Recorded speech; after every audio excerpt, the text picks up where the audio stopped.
Maromaro ihany koa ny vaovao tsara ho fantatra raha antsika eto anatin'ity tapatapam-baovao ity ny famitianana azy raha. Olom-panjakana iray no nisy nitorino ny fanodikodinana zaza tsy ampy taona. Raha ny fantatra nefa dia ny ren'ilay tovovavy ihany no naniraka anjanany Isarzoro sy Ambabo ilay olom-panjakana ary dia efa niaraka tombo fankatiana nandritra ny fotoana foy izy ireo no tonga ny fitoriana.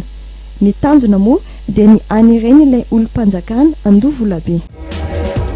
Miaramila iray no maty voatifitra ary olona iray no namony ainy vokatry ny fampitifirana teo amin'ny tandro filaminana sy ny jiolahy nanafika tany Andranonahitra, commune Ambongamarina Marovaza, distrikan'ny Anjorbe ny herinandro teo.